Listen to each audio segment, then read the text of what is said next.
Hey, what's up, you guys? It's Rachel. Welcome to my channel. If you're new here, I'm a part-time reseller on sites like eBay, Poshmark, and Mercari, and I love sharing my reseller life here on this channel. So I love doing unboxing videos, and one of the things I love the most is that I come back and share 90 days later an update of what sold out of that box and how much I made, and then I give an assessment, based on what actually performed. Would this box be worth purchasing again? Would I pick up another one? And if you guys are resellers too, hopefully it helps you decide, is this something I might want to look out for or pick up for myself as a sourcing option in my own business. So if you like content like this, please consider subscribing. I do post videos. Man, it's been like 5 times a week. I've just loved sharing my thrift hauls and my reseller tips and tricks. And every unboxing I do real time here on my channel, and I come back 90 days later to give a recap and an update. So certainly consider subscribing. So what I did, this was a Jomar shoebox. Everything was listed at the end of August / beginning of September 2021. This was 25 pairs of pre-loved shoes from Jomar, and my box cost me a total of $95.26. So most likely, because I never pay like the actual full sticker price on Jomar, I had probably somebody's discount code, or they might have been running a sale. I guess I'm not really sure, but I paid $95.26. I was able to list 20 of the 25 pair of shoes that were in the box, putting my cost of goods at $4.33 per item. So what I did was, after I did the unboxing, I listed all the items and I cross-posted them to 6 different platforms. Now, I do use a cross-posting service called ListPerfectly. And what it does essentially is allow me to make the listing in one place and then copy it to all the different platforms I want to, so that my items get in front of the maximum number of buyers and truly, increases my chance of a sale because it's out there in so many different places. It's also really helped me keep my inventory managed so that when one thing does sell, I just remove it easily from the other platforms so it doesn't sell again. So if you want to check out ListPerfectly, I highly recommend it. I use it a lot every day in my business, and you'll see here as I talk through these sales, you'll see that there's a lot of different platforms that actually sold these items for me. So there is a code in my description for 30% off. If you want to give it a try, you can try it 3 days risk-free. If you don't like it, you can cancel it, and then you don't get charged. But honestly, it's been a great investment for my business, and it's really helped me keep things moving so that I can give you updates in 90 days as far as how things sold. So anyway, what I'm going to do, and if you want to see the original unboxing video, I will post it up here so you can see exactly what came in the box. You'll see my original reaction, and you'll also see like the stuff that I pulled out of there that I didn't list. You'll also see it in there. But for today, I'll show you on the screen here what sold, how much it sold for, how long it took to sell, and then what platform I sold it on. I'm going to go from least profitable item to most profitable item. At the end, I'll share with you a few items that are not sold yet. And then I will talk about, would I buy this box again based on what my profit is? And just a disclaimer in the beginning here, with a box like this from a thrift or like a secondhand mystery box, I am looking to triple my money in 90 days. And that's pretty much my rule of thumb for what I consider a good box or something that was worth picking up. So let's dive right in. The first thing to sell was these Skechers air-cooled memory foam. They looked kind of like Rothy's flats, but of course they're Skechers. They were a little size, and there's always a couple things in the box. You've got your high profiting items, your stuff that goes in the trash, and then you've got the middle of the run, like you wouldn't normally pick it up at the thrift, but since you have it, you kind of list it just to recover some of the money that you spent on the box, and this is totally one of those things. So I sold these for $11.20 on Facebook, free shipping. I think I was running a Facebook sale, which I just recently figured out you could do. So I sold those for $4.63 profit. They were listed a little over a month, so I mean, I'm not complaining. I'm glad that they were gone. They didn't sit for that long, and they were super light, so I was able to just throw those in a poly mailer and call it a day. Also, same deal. These were A New Day is the brand, which is sold at Target. I do not pick up A New Day or Target brand at my thrift stores. It's not really worth picking up to me. But these were brand new in box, and I will say that Target brands, based on their retail value, their resale value ends up being pretty good. So again, listed these just to hopefully recoup some of the money. And these also sold on Facebook, $14. Pretty sure I had free shipping on these as well. So my profit was $6.80 after their fees and the shipping. But they sold within 5 weeks. So I knew I would, if I listed those, I would have recovered some money, even though they didn't sell for a lot. They still were going to sell for something. So that's good. And they actually got a ton of interest on all platforms. So, it was just a matter of time before I sold them somewhere.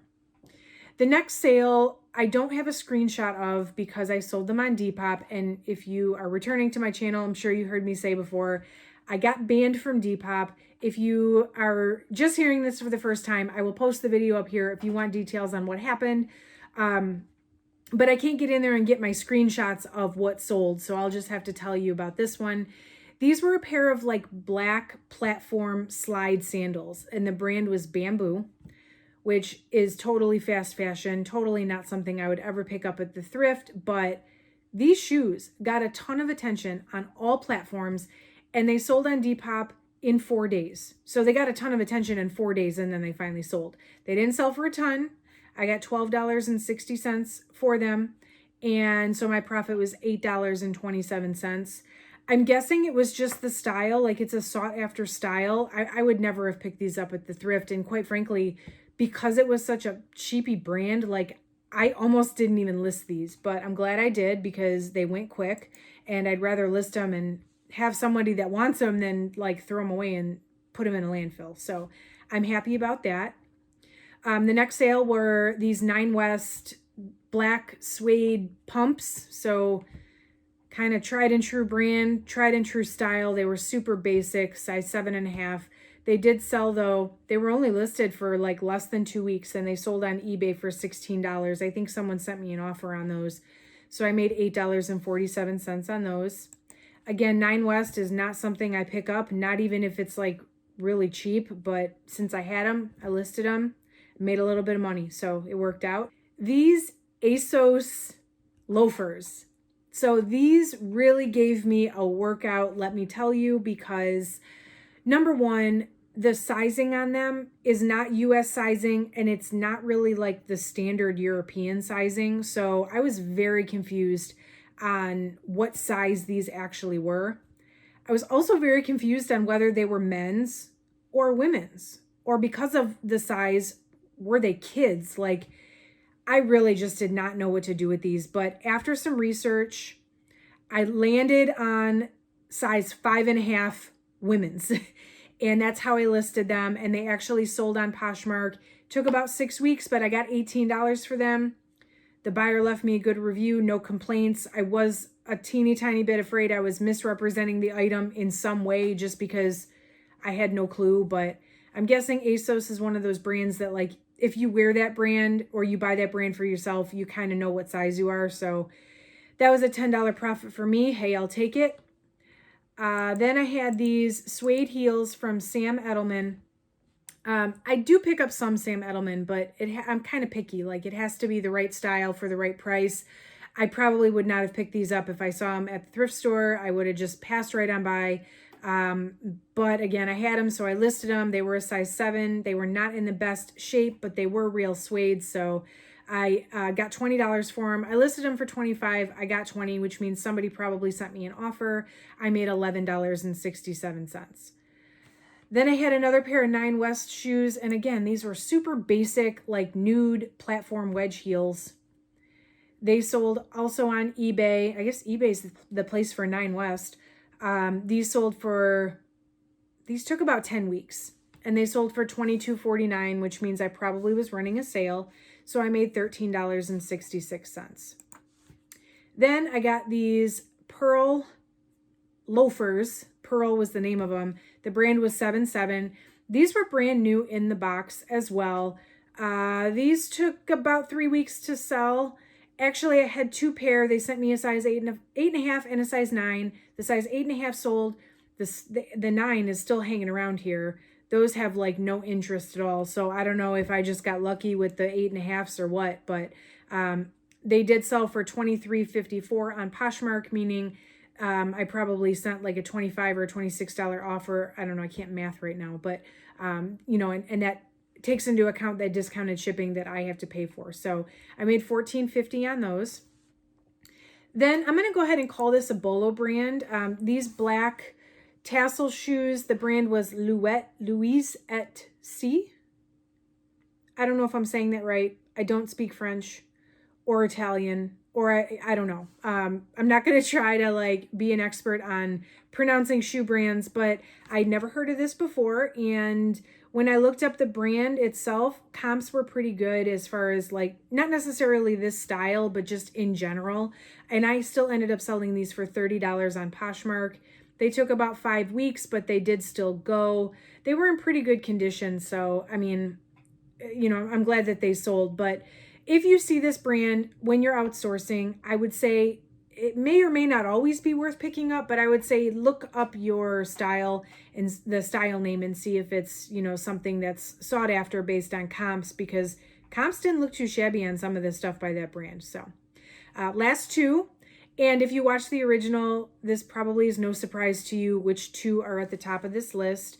The first one are these platform leather shoes from Saludos. These were brand new in the box. I was excited when I pulled these out of the box originally. These sold in just about 2 weeks on Mercari for $32. So I ended up profiting $21.27. Because they sold so fast, I'm almost wondering in hindsight if I would have held off, would I got a little more for them. I did list them right at the end of summer. I listed these the last weekend in August, and I really didn't want them to end up sitting around. I listed them at $45. I accepted a $32 offer. In hindsight, should I have held out? I don't know. You guys will have to let me know what you think. Should I have held out on those or not? I still made $21.27. And then the very last sale out of this box were these Quilted Wedges from Tory Burch. And no surprise here, I was pretty excited when I pulled these out of the box too. And actually, I debated, should I send these into the Real or should I list them myself? And they almost went in, but at the very last minute, I pulled them out and I said, let me give them 30 days and see if they sell myself. You know, that way I could include them in this What Sold video for our experimental purposes. And they sure did. They sold on the 7th day for my full asking price of $89.99 on eBay. So my profit on those was $67.66. So really, those 2 last pair of shoes paid for the box almost. Came within a couple of dollars of paying for the entire box. There are a few items that I have not sold yet that I still have listed, and I'm not going to go through all of them, but I'll give you guys a few examples. I have these Sam Edelman lace-up yellow shoes. They got some good interest in the very beginning when I first listed them, and then that's kind of tapered off, but these are really like summery shoes, and I'm not surprised. I also have these Diesel heels, which Diesel I think is a good brand to find, you know, if you find like denim, but apparently the shoes are not as, at least not these shoes. The comps weren't great to begin with, and mine have not really had any interest. Those are likely on their way to Uptown Cheapskate pretty soon here. And then also these Coach flat shoes. Again, ton of interest when I first listed them. I had a ton of lowball offers that I just did not accept, and they are still sitting here. I'm going to go ahead and blame it on the season yet again. I've decided to kind of stick with my guns on this one a little bit and just not like lower the price anymore. And maybe they'll sell in the springtime just because of how much interest they had right when I listed them at the end of summer. So we'll see. There's a few more. There's 9 pair that I still are sitting on that hopefully they sell soon. So final verdict on this box. I paid $95.26. I've made $139.11. So not quite double, like 1.5 times my money. So I don't know. Was it a good box? I think there was 2 really good items in the box.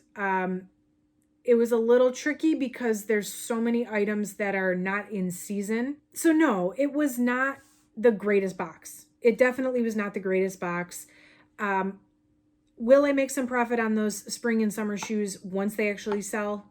Sure. But my goal here is to flip things fast, and, you know, I wasn't really planning on having to sit on inventory to make a profit here. So as with the ThredUp boxes, which I've purchased many ThredUp shoe boxes in the past, and I actually purchased this box to sort of see how it compares to those ThredUp boxes. And one thing I do know is with those, one box you get is like amazing, and then the next one is just kind of so-so, and then the next one after that is just terrible.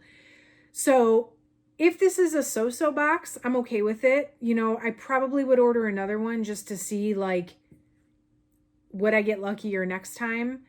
I think they tried to give me a good selection and it just wasn't really there. It just didn't pan out that way for me. It'll take me probably ordering another couple of these and having them the same or worse condition quality to say, like, no, I wouldn't order them again. Definitely not putting it on my priority list of things to order again. You know, I must really be running low on shoe inventory, and the price has got to be right for me to want to purchase another one of these. So I hope you found that helpful. And if you did, drop me a like. That would really, really help me out. And I would love to hear your experience. If you've ever purchased a pre-loved shoebox from Jomar, leave me a comment down below and let me know how was yours. Is it just mine that's sort of so-so, or was yours any better? Was yours worse? Please tell me. I would love to hear. Definitely consider subscribing to my channel. Again, I post videos 4, 5, 6 times a week, as much as I can, to just kind of get in front of you guys and talk about my strategy and my reseller life. So I would love to have you guys in another video. Otherwise, thank you guys so much for watching, and I will catch you in the next one.